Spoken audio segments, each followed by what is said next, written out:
dear viewers of the podcast Caught in the Motion. With me, the main host, Yavor Ivanov, and with my favorite co-host, Kubrat Ivanov, more known as Scooby. Hello everyone, and welcome to episode number 31, where today's topic is coups and regime changes from ancient to modern times. Today, we are joined by a very special guest named Alexander Thein. He is currently an associate professor in the School of Classics, has graduated from Oxford, and has obtained his PhD from the University of Pennsylvania. He also marks the first guest to attend our podcast twice. So, how are you, Professor or Associate Professor Alexander Thein? How are you feeling today? And it's a very interesting topic we're covering. Yeah, thanks very much for the invitation. So, how do we start on this big topic? Yeah, it's very topical. Yeah, we've got many approaches, but the initial question is from my father. Okay, but you can announce the topic if you like. Oh yeah, coups and regime changes from ancient to modern times. So yeah, I find it very interesting. And before we start, I just want to thank you again. We know with Associate Professor Thein for a long time. He was my lecturer in UCD. I learned a lot from him and still learning. So thank you, Alex, if I can call you Alex, because we know each other for a long time. I have the privilege to ask you the first question.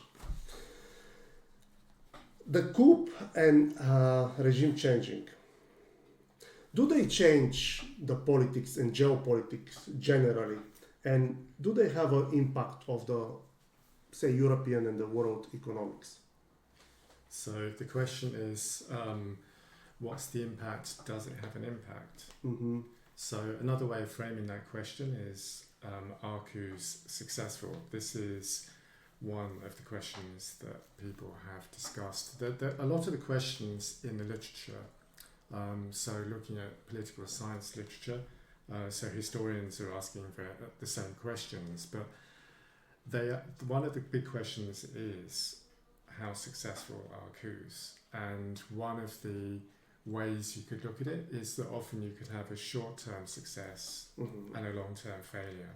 So, one of the examples, if you look at the history of Afghanistan all the way back to the 19th century, you might have an initial phase where there's a change of government. The old government, the old ruler is ousted, a new ruler is put in place by a foreign power, and it looks successful in the short term, and then the difficulties emerge over a longer period of time. So that is one of the questions, are coups successful? One of the other questions is, what are the general objectives? And in a lot of the modern literature, the focus has been on things like democratization. So one thing that I did is I did an n-gram for the word regime change. So you know what those graphs are, the n-gram graphs? No, I'm not acquainted, no. So basically, it's powered by Google. Yeah. And Google Books has access to, lots, let's call it in inverted commas, everything that's been written over a certain period of time. And it goes back to, I think it's reasonably accurate until from about 1800. So you can put phrases in, you can put words in, and what it does is it shows you a graph of how frequently those words have been used. Oh, I've seen those. Yes, I've seen those. Yeah. So the one for regime change, the exact phrase isn't used very often until 2003. Oh. So that's just when the Iraq War starts, and the phrase became popular around that time. So there's a big hockey stick rise in the graph around 2003, and it stays quite stable on top there. So why is that? It's just a linguistic changes, because it's replaced, the coup is replaced with the English phrase like regime changing, or it just journalists start to use it and it's not. I think it is that. I think it's a particular. I mean, the phenomenon has been around for a long time. It's just that the wording changes. So this must have been a word that came from the political scientists, and then it got it sort of came out into more common usage. But the year is obviously important because it's 2003 and the invasion of Iraq. Mm-hmm. And a lot of the literature since then was focused on democratization. So the question is, can you impose a democracy by force? And it's related to another question, which is a slightly paradoxical one. And I'm not sure, if I asked you the question, I'm not sure what the answer is that you would give intuitively. And the question is, when states engage in regime change and they're interested not just in maybe toppling a ruler and having a new ruler, but in changing the system of government. So there's two types of regime change. There's the full regime change, where you change the system of government, and then there's the half regime change, where, let's say like Venezuela, the system stays the same, you're just changing the leadership on top. So so with full-blown regime change, would you imagine that a state which is, let's say, ideologically driven would always want to impose their own ideology on a subject state? So there are examples where we know that definitely happened. So post-Second World War, we know that the Soviet Union imposed communist regimes in Eastern Europe. That's a classic example. But if you looked at the United States, for example, liberal democracy, the question is, if they engage in regime change, is it always in favour of liberal democracies? Question mark. If you go back to the wars of religion in the 17th century, again the question is, if you're a Catholic state, do you only support Catholic rulers or Catholic pretenders to the throne, or are there exceptions to the rules? So that is the question that seems to have only one obvious answer, but it turns out that's not the case at all. So if you look at, even if you look at the Middle East in the 1960s, 70s onwards, the US had a fair number of allies in the Middle East, and it's safe to say none of them were democracies. Most of them were one-party states, or they were military dictatorships. But as long as you know that wasn't the sole criteria. So these are some of the questions that people, some of the ways in which the question is framed, which is, how successful is it over the long term? Another one is the context of a broader, a civil war context or an interstate war context. So does regime change make civil war more likely? Or maybe the better way of looking at it is sometimes it's civil war that invites regime change or foreign intervention from outside. So these are all some of the questions that can be posed. And I think, so far we've been talking about what the political scientists, they love having three-letter abbreviations, but in this case they couldn't get it down to three, so they turned it into a four-letter abbreviation, which is FIRC, which is Foreign Imposed Regime Change. So a lot of that, I think, so far, just the way we've been talking, a lot of it has been about foreign imposed regime change, but there is also just the internal regime change that also happens. Yeah, we have a question later on about that. I thought of it, and my co-host.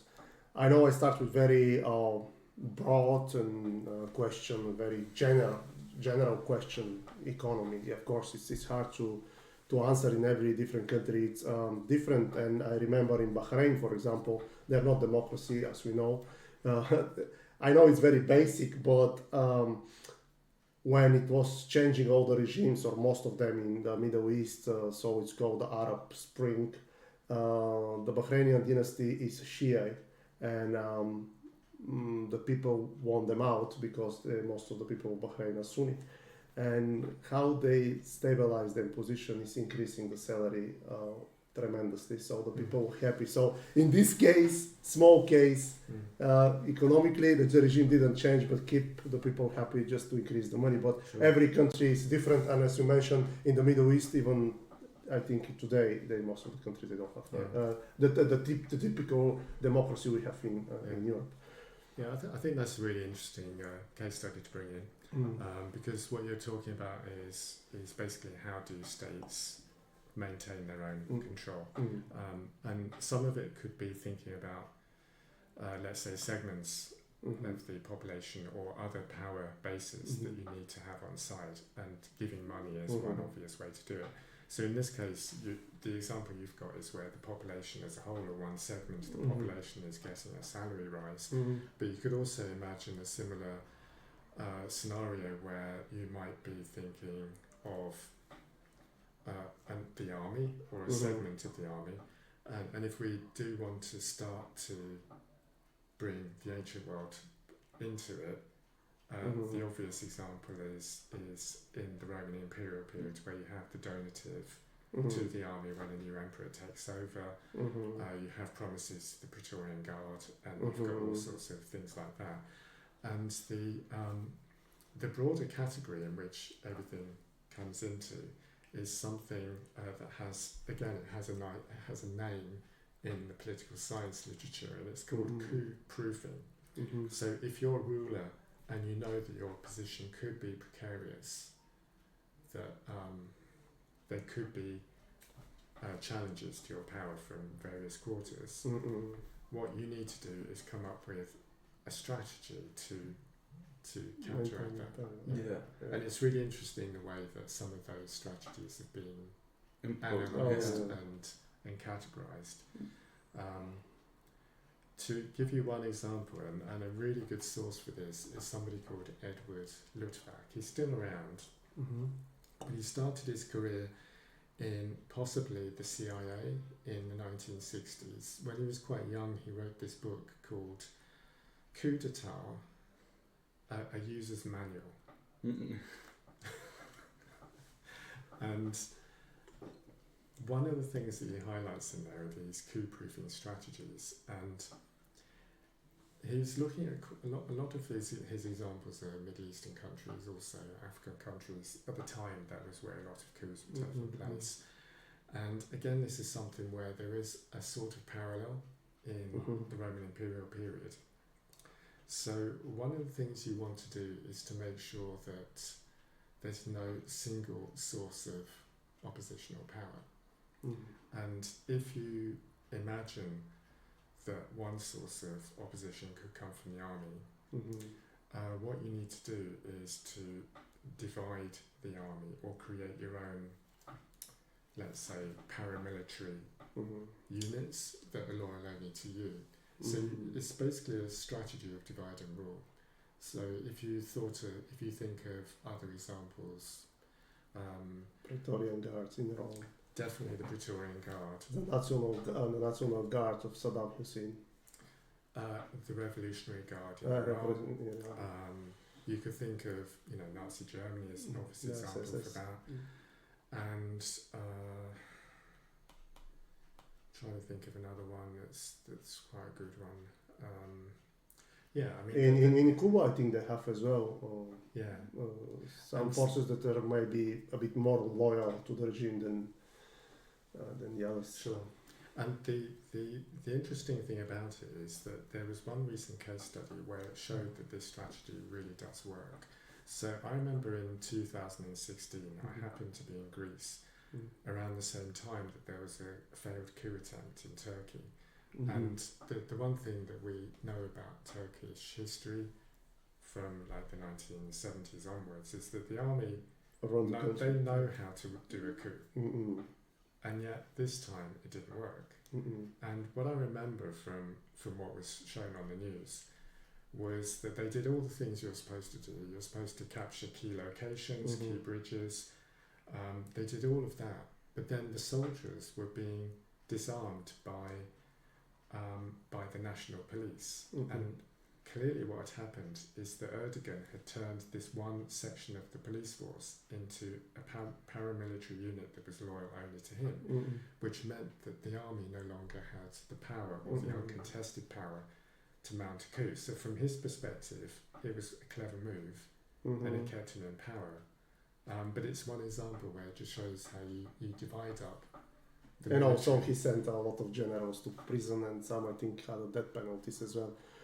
Because we know, for instance, that Turkey for a long time, since the 70s, even before that, the army always have a very strong influence over the government. So you have to be unofficially to have the approval approval of the army, of the generals to run Turkey. But since Erdogan happened this, I think it's no longer. And I think it's a typical example of regime change because he removed all, I put it as this way, disloyal generals who he didn't trust. So So there's different things you can do.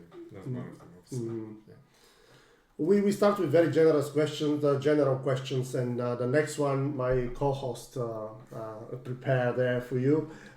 In your opinion, which coup or regime change had the most devastating effect on humanity? Now, this is a very open-ended question. Humanity, what could it possibly pose? Well, in terms of at the specific time period of the example that you choose, or some sort of deleterious ramification that was so significant and long-lasting that has to be noted, that for you instantly jumps out. Is there anything maybe outside of the World War II example, or I know that it's not a coup, but something that deviates from, let's say, nearer history that sticks out for you, or your favorite sort of example that you can provide out of a coup attempt and its ramifications? I'll give you three. I mean, they're probably not too original by any means. So there are three examples where there is a coup and or regime change, let's say, and the impacts have been obviously been significant. So there's the French Revolution, there's the Russian Revolution, and now in China. So those would be the ones that are really obvious, and they have had an impact. And I guess it's for viewers to make their own choices as to which one they think is the most significant or has had the most impact. But those would be the ones that are really obvious in the modern world. It's difficult, for antiquity. I haven't really thought about that question. I don't think there's anything really that sort of sticks out as being quite such a big sort of historical shift in antiquity. But we might think of some before we... That's leads to my next question, which you more or less answered it. Can you think of any correlation between the ancient coup or regime changing coup with correlation with the modern times? For example, Sulla, he killed quite a lot of people, no? For example, can you think of any correlations with the modern one, similar to Sulla, or maybe overthrowing the Republic, Augustus? Well, officially he didn't, but we all know he controlled the state. Even in methodology, as you mentioned, political science, and I'm sure they've had an extensive breakdown on each step, each process, why each coup or now, regime change has occurred. Is there something that's so textbook from the first initial step, or has somebody later on revolutionized that step one, let's say, from 200-300 years ago, or go back to Roman times, let's say modern times, and now you see, okay, in the past 250 years, these are the first three things that are done. But let's say 500 to 800 years ago, this is how they would be done, and this is the reason why there's been this gap, or has there been any? Okay, so I'll give you one example, or one set of parallels. So I'll start with the modern parallel, and I can't go into too much detail. I don't really. It's not really a period that I've looked into in any detail, but I think it's a familiar one that people will know roughly how it would work as a parallel. So the first one is Hungary in 1956, but then also Czechoslovakia in 1968. So you've got, let's say, internal political changes happening, or even if you wanted to take East Germany in 1953. So you've got reform movements, you've got, let's say, a sort of resistance against Soviet control, but then quickly put down. So whether you call that a coup attempt or not, or a regime change or not, there's a sort of, let's say, it sort of fits broadly into the categories. And if you had to say, why does that not fail? The answer is obvious. It's that the Soviet Union intervened. But if we sort of put that into, let's say, more theoretical language, the reason it fails is that power does not lie within the state. So power lies outside of the state, and that's why the regime change fails. So you can only change if you have to pick the levers. There's no point, let's say, in the old days, if you look at what I would call a revolution, or an attempted coup, which was 1916 Dublin. So what did they do? They went for the post office because that was felt to be crucial. In the old days, you always went for the TV station, the radio station, the post office in a slightly earlier period. There are certain classic things you go for, and what you're trying to do is sort of get the levers of power so that you neutralise where the established power lies. I mean, that's what they're trying to do. But when that doesn't work is when you, let's say, if you go for, so my analogy here is let's say now if you were doing a revolution and you went for the post office, is that actually going to achieve that? No. Right. If you went for, what would you go for? You might go for the RTE building, maybe.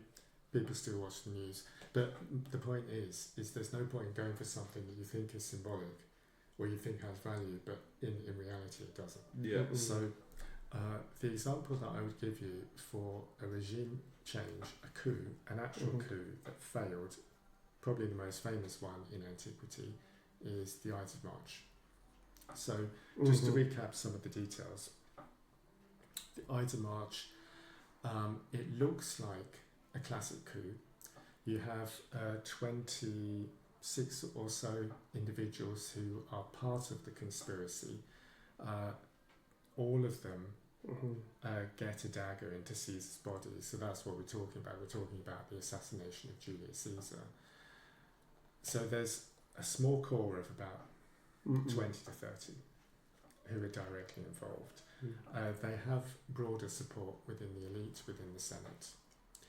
They think that they think that all they need to do is act and then build momentum, and then things start to fall apart. So the first problem they face is that the ordinary people in the city of Rome react in a very cold way to their speeches. So they don't seem to even have the urban plebs on their side. But the crucial problem, the crucial thing that happens is that there are troops outside the city who come in, and so then they end up with de facto opposition straight away. And the other thing that happens over the next few months is that the commanders who had all been loyal to Caesar of the armies in the provinces all start to act and talk to each other and decide what side they're going to be on. So I would use this as a classic example of the same thing, where you capture the post office when that's the wrong thing to capture. What the conspirators in the assassination of Julius Caesar didn't seem to realise, they thought the power lay with the Senate. The assassination took place in the Senate. They were the Senate. They thought that as soon as the Senate says, look, we've made a decision here, we're in charge now, that all the leaders, everything would just follow suit. That's what they thought. And what they didn't realise is that power didn't lie with the Senate. Power lay with the army and the people, and with the commanders of the legions. Yeah. Because in the normal run of things, power did lie with the Senate. But we're talking about a period that was less than a year after the end of the Civil War, where the army usually is never that big. Yeah. And the army is usually never that politicised. But right at the end of the Civil War, they are. Of course. And that's where power lay. So they made a basic catastrophic miscalculation. Yeah. And the most outstanding general who stands against them was Mark Antony. And maybe that was a clear indication in his speech when the people really show in which sides are the urban plebs, as you mentioned. They weren't on the Senate side. Definitely not. So the next question is, I know it's very blunt and simple, but can we say that most of the regime changing, the reasons behind it is power and money? You could, one way, an alternative word for power could be control. So I'm thinking, at the moment, of foreign imposed regime change. So if, let's say, there's a large power that intervenes in, a smaller power, it's going to be for geopolitical control of some kind. Either you're trying to detach a a client state of the rival power, Mm-hmm. maybe, Mm-hmm. or you're trying to extend your influence into a neutral zone. Mm-hmm. There could be all sorts of things, but that would be, let's say, the most obvious reason for foreign regime change. But coming to money, that does come into quite a few of them. So when I was starting to research this topic, one of the books that I came across to start with was quite an interesting one. It was written by a journalist, and it was trying to catalogue the US regime changes of the previous 100 years. And it started with Hawaii in 1893, I think it is. And there's things about the history of Hawaii that I had no idea about. It was all new to me. So up until this point, there was a monarchy, which was a Hawaiian native, monarchy. But a lot of the power by that stage was already with Americans and with various groups of Europeans that had moved to the islands. And it all started with missionaries who went over from New England. And the second generation of missionaries decided that they were more interested in making money than converting people to Christianity. So they started sugar plantations in Hawaii. And one of the problems they had, and they also imported a lot of workers from other countries, which meant that the Hawaiians were starting to become a minority in their own country, even in the late 19th century. And because sugar was so important, one of the problems they had were tariffs, and they're exporting most of the sugar to the United States, but because they're not in the United States, they have a problem with the tariffs. There started to emerge a movement within the expat community on Hawaii, who were mainly Americans, to try to get Hawaii into the United States so they didn't have to pay the tariffs for their sugar exports. So in that case, it's money. Another one where money comes into it is Honduras. So that's had quite a number of coups. I think someone did a graph on how many coups certain countries have had, and Honduras, for whatever reason, is one of the most unfortunate countries. They've been the target of foreign imposed regime change more than anyone else. It's a small Central American country. The most recent example, I think. But it was for bananas. Bananas. For bananas, yeah. The most recent one, when it's involved more money than anything, it's, I think, very, very fresh example is Venezuela. Kidnapping the president, and Americans actually published it 1 or 2 weeks ago how much they make from the petrol, 15 billion. And they gave us a commission or whatever might be there, 300 million to the Venezuelan state. So they clearly, the masks are off. Yeah. They said, well, Trump said, I'm there for the oil, and they make a lot of money. They wouldn't care less if they dislike or like Maduro. This was about the money. Yeah. There are cases where money and geopolitical interests sort of, it's whether you think one is more important than the other is a question. So you could argue that for Venezuela. There are ways in which you could argue that for Venezuela. Another one where I think the geopolitical and the money come together is Panama. In somewhere, I think it was 1911 or 1910, somewhere around there. And there's something, again, you see, I learned so much from looking into this. There's something that the one basic thing that I didn't know, two basic things I didn't know. Firstly, Panama wasn't the first choice for the canal going there for the instance. I didn't know. So apparently they wanted it to go through no, this is terrible, I'm forgetting the name of the country. But it's in Central America anyway, some of the neighboring countries. Exactly, the one further north. So what I didn't realise is there are actually some lakes. Even the Panama Canal goes through a couple of lakes. It's not a canal the whole way. So there was some politicking between different factions in the United States to try to decide for themselves which one was the better option. Panama won out, And if you look at one version of what happened there was a separatist movement that got the support of the Americans, and then they had a contract, and then they sort of set things up for the canal. So I've already used the word separatist, which means that there's a little bit more to the story. What I didn't realise, this is number 2 that I didn't realise, is that Panama was not a country. Panama did not exist as a country. It was part of Colombia. So Colombia is the one furthest down in South America. So instead of that being the border, it was actually Panama was part of Colombia. So there was a completely fabricated independence movement created for Panama, which had no independence movement. And they just Who was behind it? The Americans, yeah.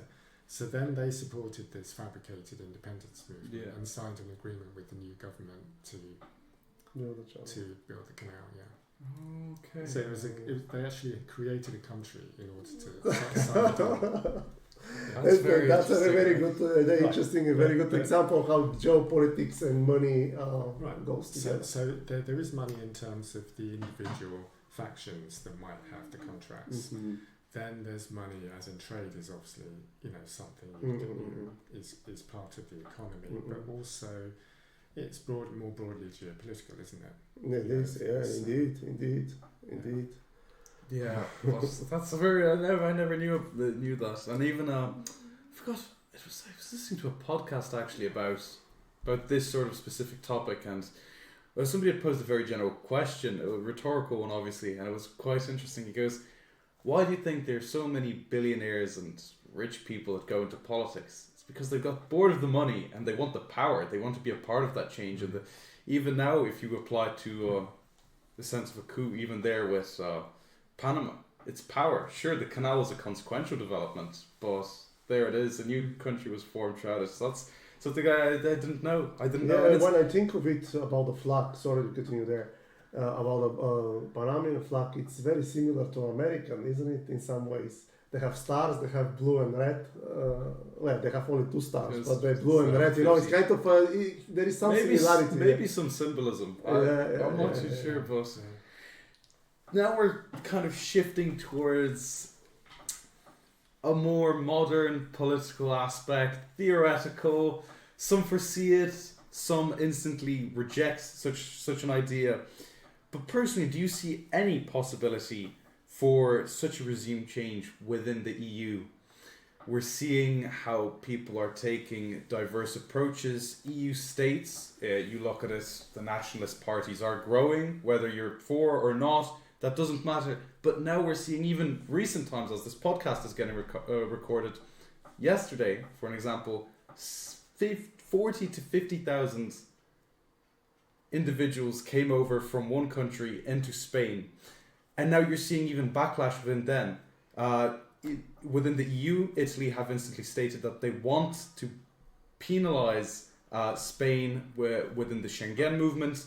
And now you're seeing more and more individuals growing even throughout social media, where you're seeing this dissemination of nationalist leaders, not just on the political forum, but now you're seeing it in this concurrent social media forum, where now you have major EU agreements, such as the second one, which was signed, I believe, 2-3 weeks ago, where over 1 million people had signed for the ability for these leaders to actually make a change. This movement has been propounded through, as we can see, the chat control, which is another huge thing. You can see even memes on the internet. People state the very thing that the EU chastised upon, let's say, the Chinese dictatorship is exactly what's been posed upon in certain elements of the EU. And even as a law student, I look at it and there's obviously evidentiary breach on the democratic rights of individuals, because for the chat control, the first time it failed because majority vote was against it. Second time, however, majority vote was greater, yet it was passed. So even, I'm just providing these examples, not that we should specifically dive into them, but rather that we're seeing how this multifaceted approach is being taken on by different individuals trying to step into the political world. And could that possibly precipitate to such a movement, such a, now as we call it, a regime change or a coup? And in your eyes, is that to occur this generation, next generation? Is there any possibility that the EU could face such a challenge or initiative? I remember around the time of Brexit, there was somebody that I work with who clearly didn't like Brexit and came to me and said, in quite a serious way, I thought, is there any way we can do a coup? Because he didn't like Brexit and he wanted to reverse it. And yet, I remember at the time, I gave him a really, in retrospect, like a really bad answer, because I actually didn't quite understand the question, or didn't really understand what that coups these days are not the same as we think they are. So if you said, in Britain, let's say, would there be a time where you have, like soldiers on the street taking over bridges and trying to, take over key sort of installations? You see, that's never going to happen. I mean, in theory, it could, but basically, it's never going to happen. And that book that I mentioned is quite interesting in giving an explanation as to why those things couldn't happen in certain countries, and it sort of boils down to where power lies, and power does lie with certain institutions. It also lies with people more generally. If you have a country where people are politically engaged and feel they're connected to the government or the system or democracy, then those sorts of coups can't happen. So I think, if that's what we're talking about, then, in some ways that's the wrong question to ask. And I remember when I got that question, it completely, I didn't know how to answer because, it seemed obvious that was never going to happen in that form. And it's only with what I've been reading recently that I've been coming across more reasoned explanations as to why that's the case. So if you're interested in these sorts of questions, for me, the question is how we define a coup. Yeah. And if we think about Western Europe or or other countries like you find in Western Europe, the question is, if you were going to do a coup, how would you do it? Yeah. And you're definitely not going to do it openly. So one of the things, if we're just talking about categories, there's, I think implicitly we've been talking about overt regime change. There's also covert regime change. And some of the examples we've been talking about have been more covert than overt. But once you get into covert, then you end up in a whole category of scenarios and operations where you might think they don't apply to us, but then if you look at it more closely, you might decide that actually we shouldn't be so sure of that, and that maybe some of these covert means can be applied. Yeah. So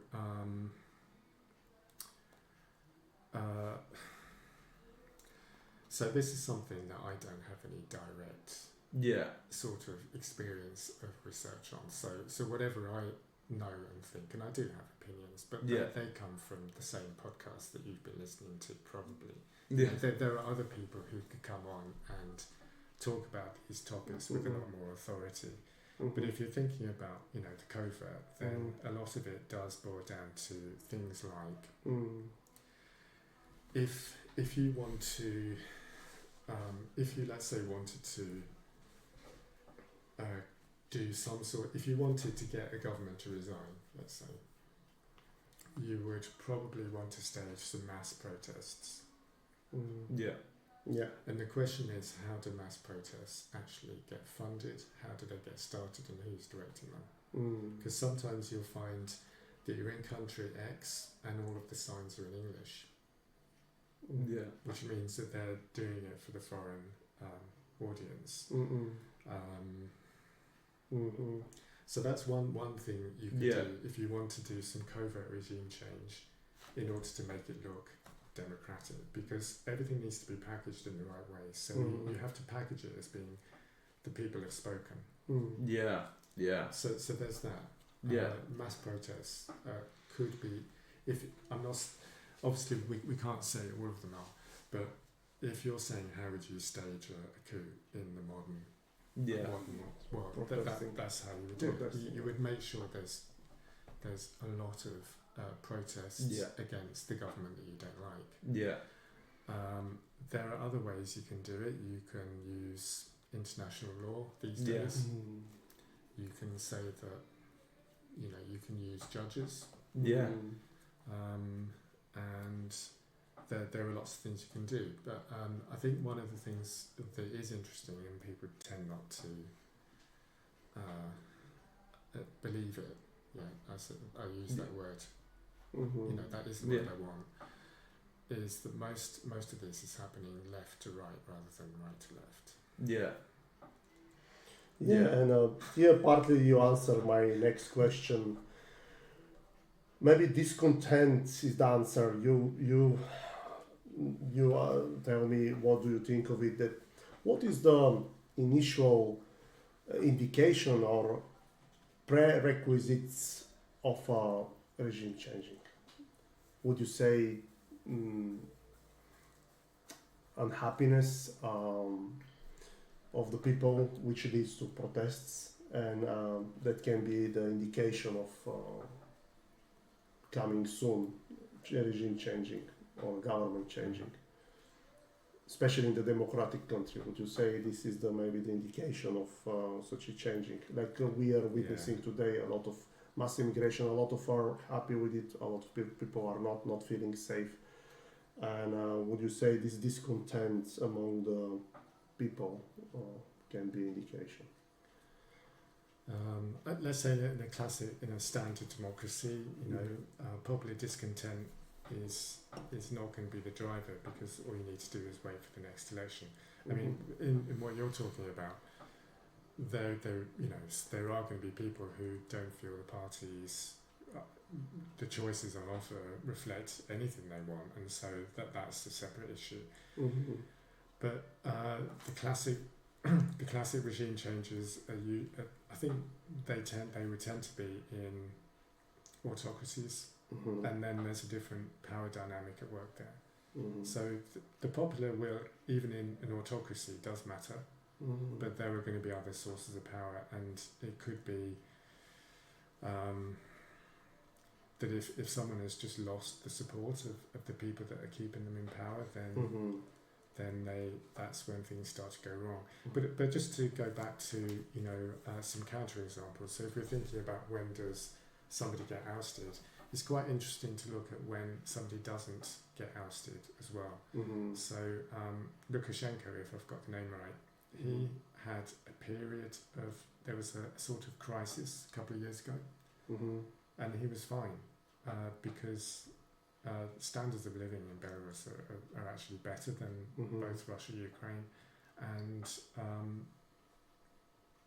Lukashenko, and in the context of what you said, when there were protesters there, I look at they said that in the devil is in details, and I look at in these protesters not only how many people gather against him, also that the police forces and special forces were with him. I look at the roads, the streets, the actual streets, the cars, what brand of cars are, how old are these cars. And clearly to me, what I have seen on the television, I've never been in Belarus, the standards to me for what I have seen, it's much better than even some European countries. The quality of the roads, the cars were 1, 2, 3, 4 years old, so it means people have a good standard to buy this car. And those cars weren't, some people say, they were Russians. No, most of them they were Western cars. So and I've seen really interesting analysis of how Belarus, Ukraine and Russia are basically like a case study in in what system of government works, and because they were all three of them in the same country to begin with, and you can sort of track how they diverged. And Belarus of all three has the highest standard of living for its citizens. So that gives the place stability. And not many people will be discontent and try to overthrow him. And also, let's talk about soccer in the context what we're saying. They had regularly, before they were banned, team in Champions League. So it's mean to have this team, you must have good management, good investment in the soccer team. And actually, it was a tractor factory which sponsored this team, and this team was 3 or 4 times in the Champions League. Bate Borisov is the name of the team. So that's you have exact what I told as well of Belarus when it comes to economy. Even though Lukashenko, we know he's a dictator, but again, there will be an interesting question about that related to what we talking. The dictatorship that it provides a lot for the people, and then you have democracy, but then you have huge levels of poverty. So. Always a hard choice.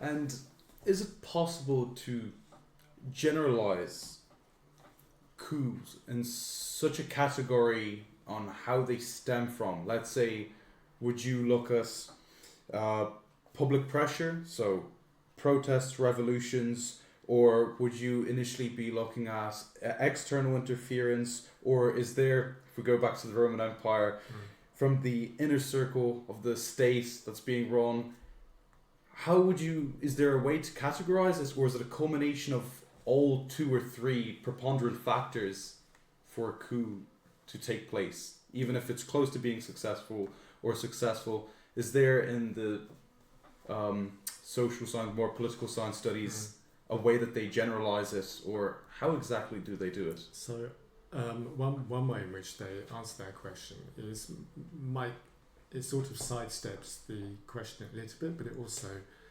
simplifies it. Yeah. And they would talk about weak versus strong states. Yes. So if you're a weak state, then you are more at risk of a coup. Yeah.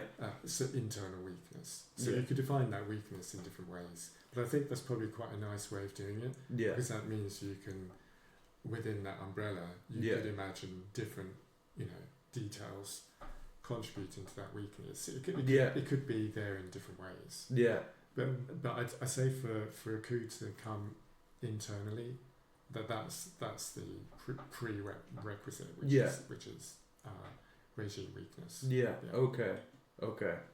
And in terms of, so would you say that then its internal weakness would, let's say, consequently allow for external interference to occur, and then so on, it builds up from there, and then that's how it would be looked at in terms of categorization and how it then later on develops into its later stages. Yeah, so that would be a case in which it's both and. Yeah. So it's both internal weakness, internal coup attempts, and external intervention. But the external intervention could come even if it's not a weak regime. It could be a weak state rather than a weak regime. Okay.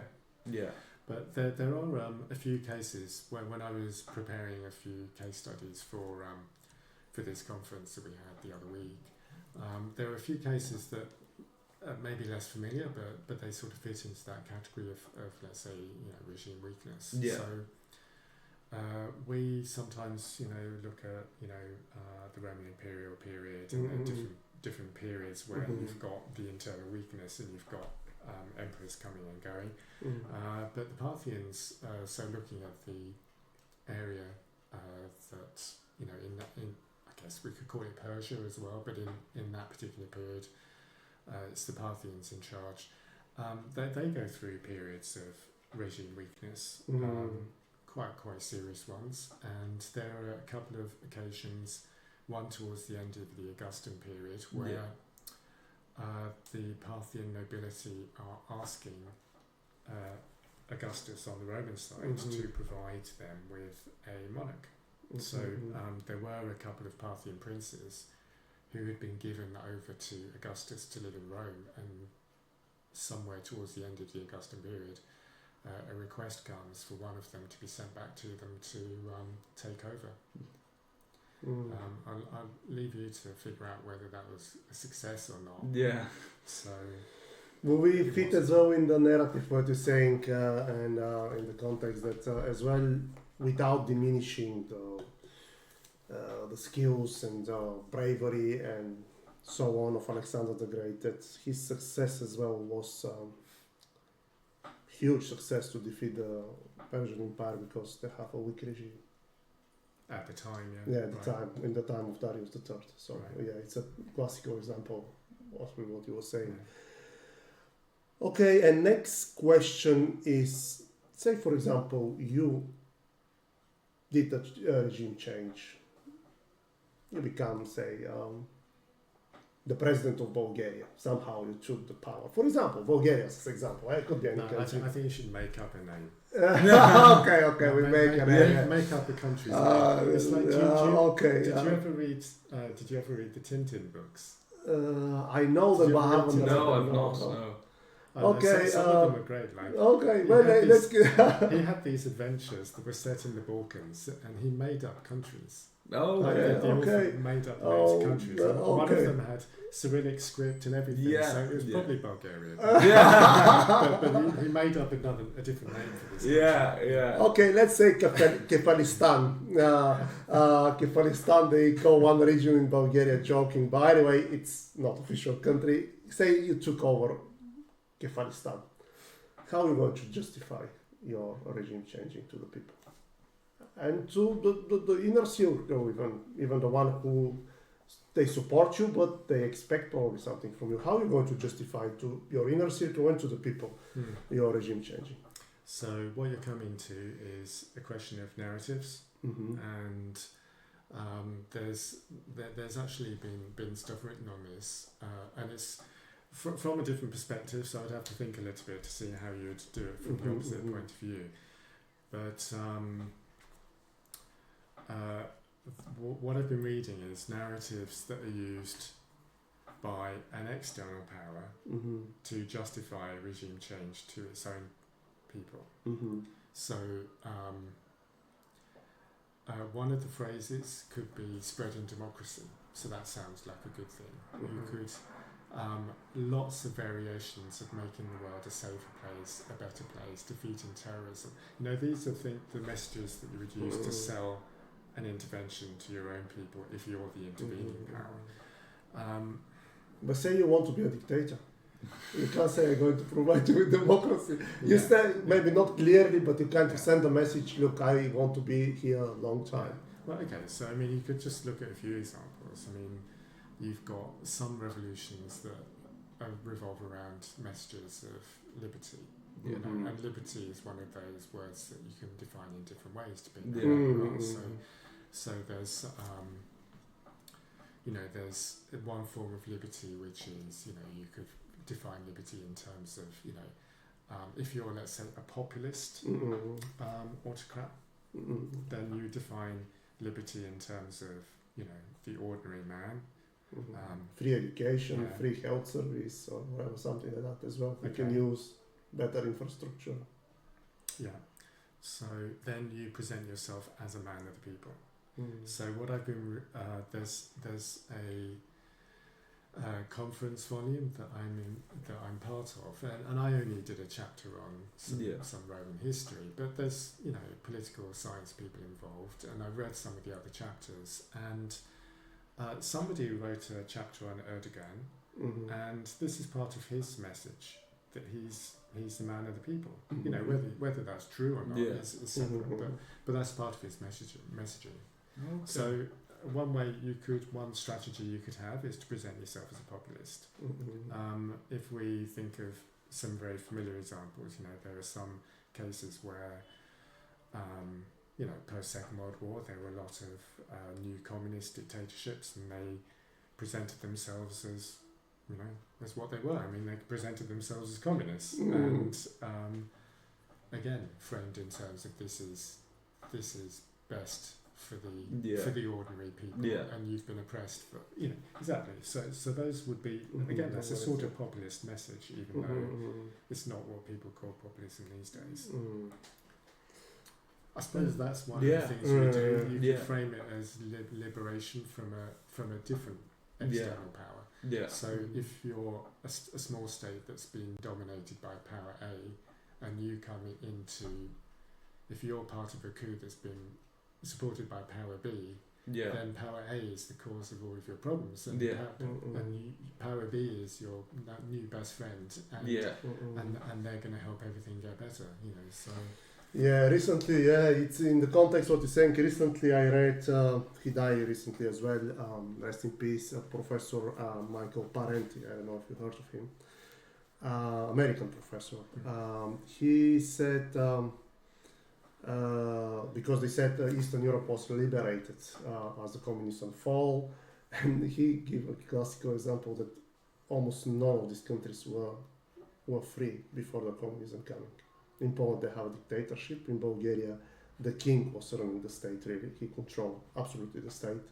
Like Augustus, you have the parliament, but he called the elections, then after 2 weeks they're disbanded because they don't need it anymore. But so most of the Eastern European countries, maybe only Czechoslovakia, was kind of a classical democracy. So again, they represent themselves, even the Democrats, we free you. But Eastern Europe, most of it was in some forms of dictatorship before the communists come. But again, they came, the Red Army, and said, we liberate you from these dictators. So it's using from right to left and right, liberation. It's very abstract word. You can use it for so broadly that, So, I mean, there are different sorts of regime change. I mean, the ones we've been talking about have been on that left-right paradigm. But I'll give you another one of these three-letter abbreviations. It's one that I quite like. It's TIN, T-I-N. It stands for transnational ideological networks. Okay. So classic ones, the ones we've been talking about. So you can think of, let's say, I think the Bolsheviks had something where they were trying to spread socialism around the world. So that's one version of it.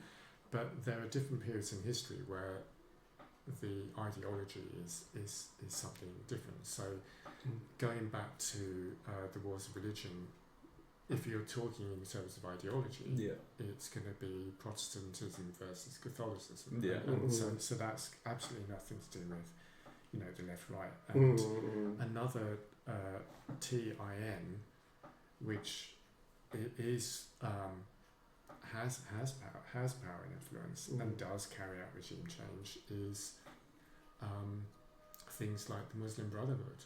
They are a transnational ideological network. And there are examples of regime change that we've seen a few. In Egypt, where it's, let's say, Islamists taking over, and Egypt is one where the Islamists took over, and then they didn't last very long because there was a counter coup. But so what was happening in Syria just at the end of the Biden administration? That was a regime change. That was a regime change. And Muslim Brotherhood were behind. Similar to them organizations anyway, but so that's a completely different way of looking at it. And then if you're thinking about the messaging will be different because they won't be talking about liberty. They might a bit, that might be part of their messaging, but they will have other things to emphasize. Different way of freedom, maybe living more purified life in a religious point of view. Yeah, but even if we're looking at, say, the wars of religion, you could come in and say, I'm liberating you from foreign control so that you have the freedom and the liberty to practice religion in the way you like. I mean, you could still frame a religious war in terms of freedom. So freedom, it's a liberation somehow. But it would be a shame to have you here as a guest and not touch upon this aspect of, say, decision making from Augustus. Because we go back to ancient Roman times and the establishment of the Praetorian Guards by Augustus.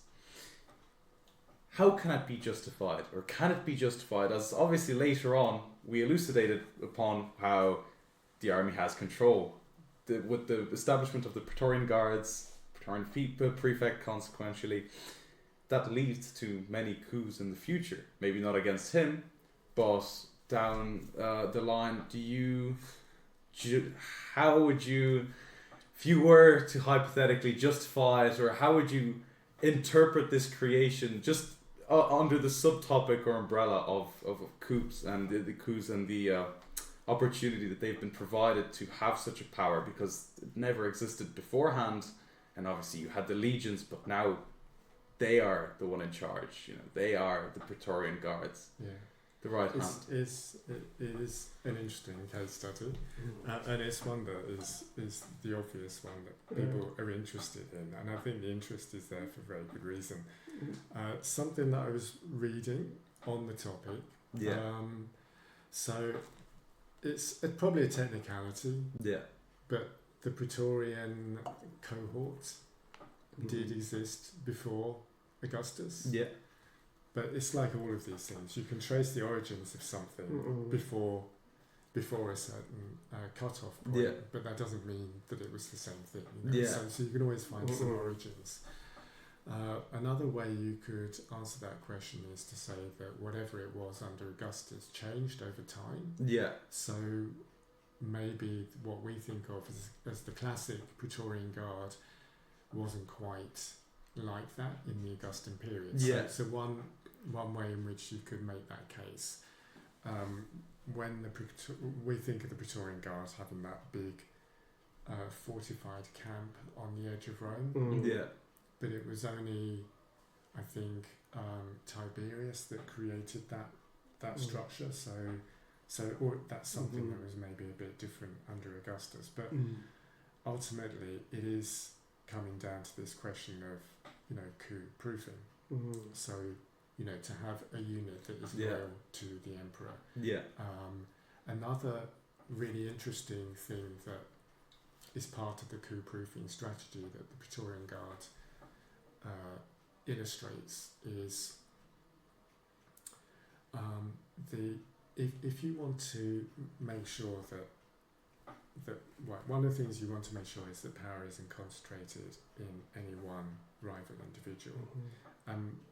What the Praetorian Guard had, which is really strange, is for various periods, not every period, but for about 50% of the time, it had two commanders. They had two commanders. That's a coup-proofing strategy, because you're dividing the diminution of the prestige and the power. It's similar to the two consuls. So if somebody is tempted to become a solar role from the other role in the hero. So you've got that. You've also got the German bodyguard, which are not the same as the Praetorian Guard. And whether you think the Vigiles are a paramilitary organisation or not, but they're there in the city of Rome as well. So power is there are sort of competing units. But it is one of those things that for if you're thinking about internal coup proofing, these are good strategies to have. Another one that I thought was very interesting, I haven't followed it very closely, but what I thought was very interesting with the Iran War was just to see what would happen in terms of the coup proofing, because they've got the Revolutionary Guard, which is a classic example of where you create a paramilitary unit that is separate from the army or the air force or whatever else. I was starting to wonder what would happen in the face of an external war, because one of the reasons that I don't know if we've talked about this before, but one of the reasons that Arab armies performed so badly in the 1960s and 70s, certainly in the wars with Israel, where they had better equipment, numerical superiority. One of the problems is the coup-proofing strategies that most of the Arab autocratic regimes were adopting. So in a well-functioning military, what you want is to have sharing of information. You want to make sure that the Air Mhm. Force is talking to the Army, Mhm. if there is a Navy, that they're talking to Mhm. the Navy. You want all services to be in communication, to be more effective. But in some of these regimes, they did the opposite. They created silos to make sure that the Army could never speak to the Air Force Yeah. because they didn't want To go against the dictator, obviously. So you basically keep everyone separate in their silos. And I was sort of wondering what was going to happen with the Iran war because they were clearly set up in silos. But also they say that I'm not expert of this field now, I admit it, but they were saying that creating these separate units and not communicating, that they can operate as well. There is a beneficial side of it, that they can operate independently. Exactly. And if somebody give up, the other might continue fighting. So that's the real paradox. That if you're trying to, let's say, if you're from an internal perspective, that's effective. And if there's an external power coming in, that's effective. But if you're trying to mount an operation against another you better power, communicate. Definitely I better. think that's where Especially in the modern warfare, even in the ancient warfare, with Mount Grapius, do I say it right, in Scotland, a perfectly organized Roman expedition, and the navy and ground troops really cooperate and synchronize their action, and it was absolute success. So the next question is, do you know any came across to you when I asked you the question, military regime change, say a couple of generals or one general led to a military change and history was successful and last long? I don't know of also Stroessner in Paraguay, he was backed up by the Americans. They changed a lot of regimes in South America. They think of South America as a backyard, but I'm not sure if Stroessner was, Alfonso Stroessner was military, but do you think of any that it was successful? Successful in a sense that economy went well, the country in general prosper for a long term. I can think of one that lasted a long time. Pinochet. No, Franco. But I remember reading a biography of Franco, and basically, from what I could gather, and again, he took power in the 1930s. By the end of the 1960s, the Spain was starting to basically get atrophy. It was starting to, before he died. So it was just starting. It wasn't like a collapse or anything, but it was just starting to get worse and worse and worse and worse. And I remember reading on what his response was, and his response was to put technocrats in positions of power. And I remember looking at that thinking, well, that's proof that technocracy isn't always the best thing to have. They can solve anything. So Franco's one example. He was around for a long time. Portugal had someone called Salazar. Not many people have heard of him. Yeah, so he's the longest dictator in Alfonso Salazar in Paraguay, almost 35 years. Right. But the one in Portugal was around. Sorry, that's not Salazar. I mixed them up. Yeah. He was long time and he was a military.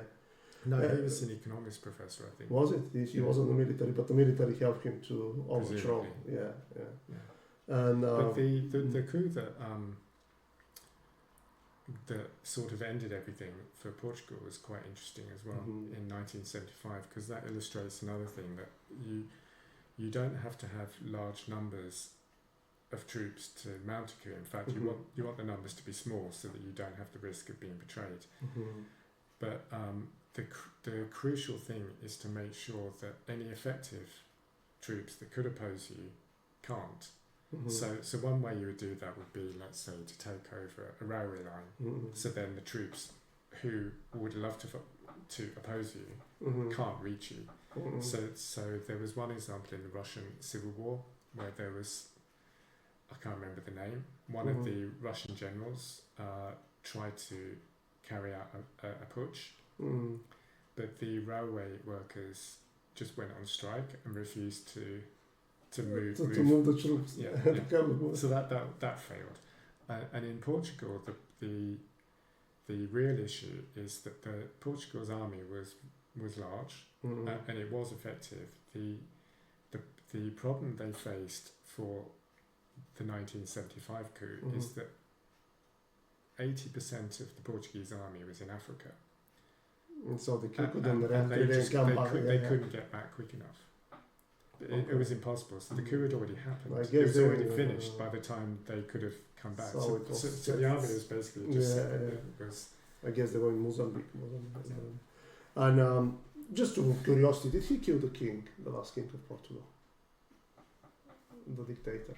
no, I don't know. I don't know. Yeah, But I think there was one assassination, but that was much earlier. That was in 1911. Something like that.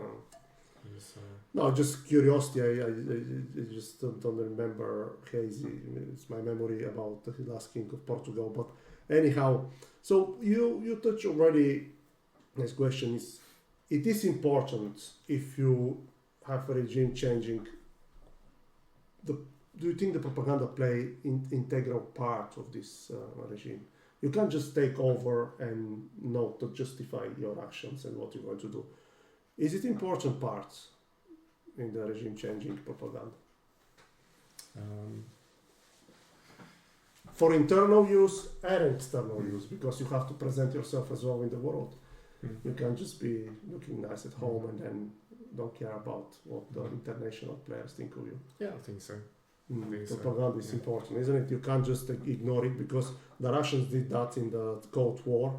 They thought that it's enough to have good level of military, not only some number of troops, but modern technologies to fight if it's needed. But they lost the war in the propaganda field, and they, I think, Putin now realized that was a mistake. If you want to win, how they call it, the hybrid war, you have to invest in propaganda and pay more attention. And I've been throwing many theoretical questions, more so than hardcore driven historical ones, but I'm touching off back into Rome and coups and the possibility of it. In your opinion, this is more just a lighter question. Is it better to have a corrupt and fragmented Senate in comparison to just a sole good leader ruling it?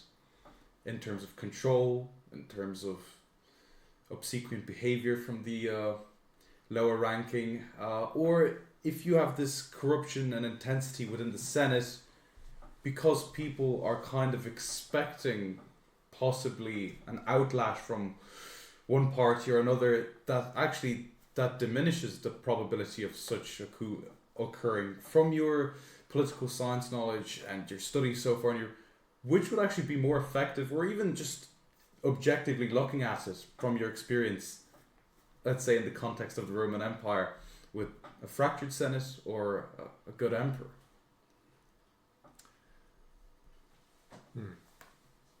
So,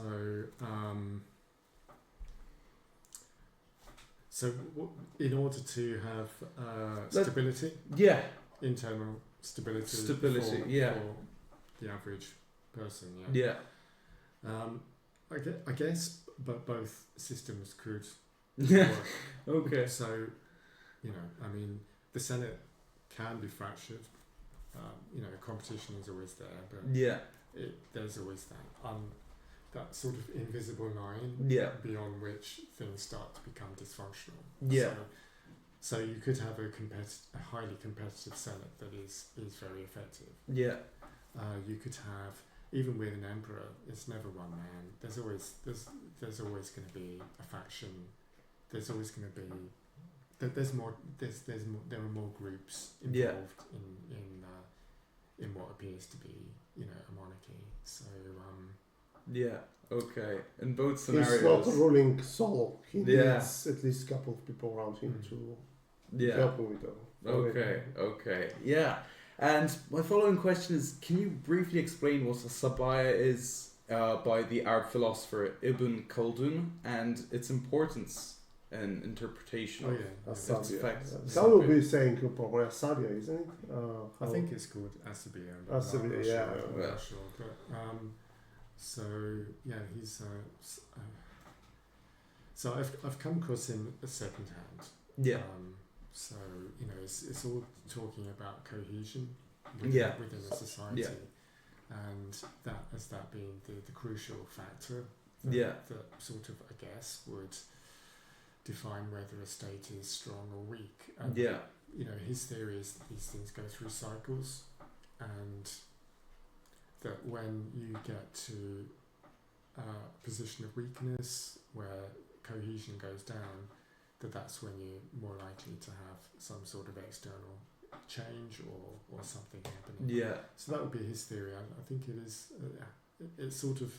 I've come across someone who's been really making that work in a modern context. And I think there's a lot in that. I think you introduced to me this atom, which is very interesting, Peter Turkin, and really he exploits, and through the Asabia he explained the fall and the rise of empires. And recently I read a very popular now in Bulgaria writer. He came up with a book called National Suicide. His name is he's associate professor like yourself, but national security thing he's expert of.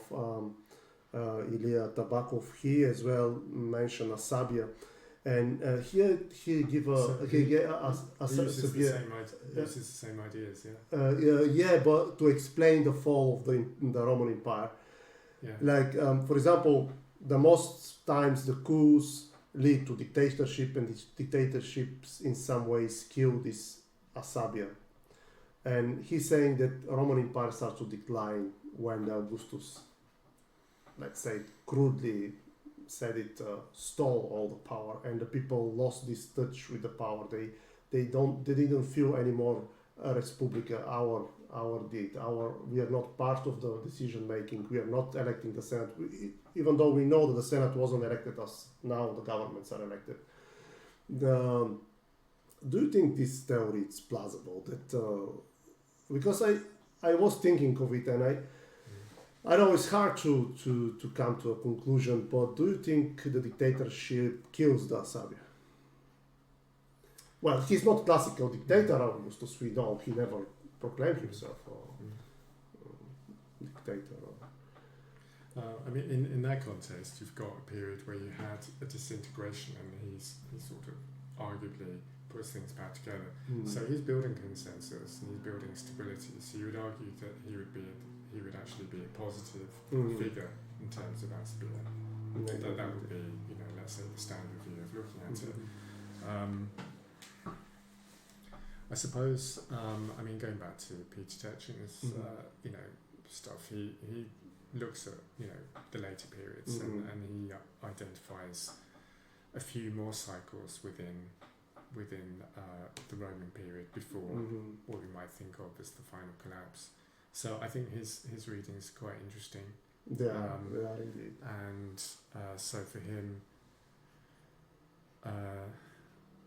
with when Diocletian and Constantine come on the scene, that he sees that as basically a renewal, like a renewal of the Roman Empire, but not as in a replacement of the Roman Empire that just happens to call itself by the same name. He thinks it's something else. So, the same crossed my mind. The Politician. He is a soul. Then he had helpers, of course.